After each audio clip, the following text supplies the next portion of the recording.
In this episode of CJ Eats, you're going to see CJ cook. So we got a cast iron skillet all greased up with some butter and some olive oil. We're going to toss in some salt. Then we're going to toss in some pepper. Then we're going to let that butter go ahead and melt down. And guess what we're going to do? Guess what we're going to do? We're going to hit it with some onion. There's nothing I like better than some cooked onions. So I threw about a whole onion and a half into this skillet. Yes, I sure did. I know y'all like how I said that too. Some onion. Throw some onion in there. Yeah. It keep going and going. I told you it's about an onion and a half in here. I gets busy with the onions. I put onions in almost anything. I ain't gonna lie to you. I'm gonna go ahead and let these onions sweat a little bit.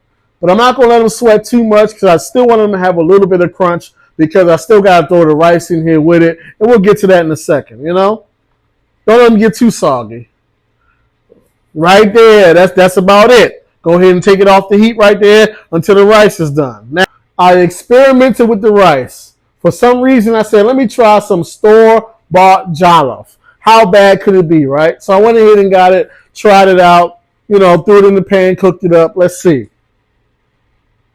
And to be honest with you, it didn't taste like the real thing. It didn't taste like no real Jallof. I should have known because it came in the bag from the grocery store. But I wanted some Jallof. I said, it don't even look. It's not even the right color, right? It's supposed to be a lot more red than that, but it is what it is.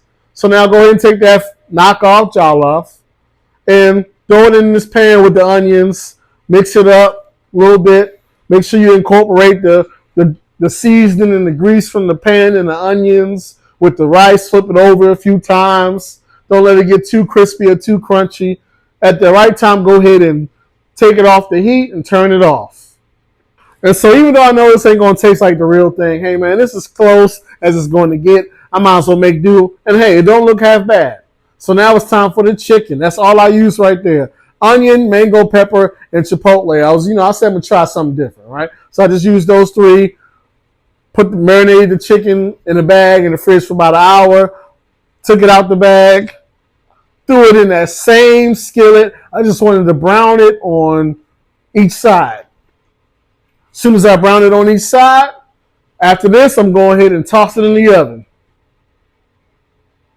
Now that it's cooked all the way through, take it out the oven, put it on the plate, and then put it in my stomach. What a meal we have here. It's all done. What do you think? The knockoff Jallof, onions, and grilled chicken.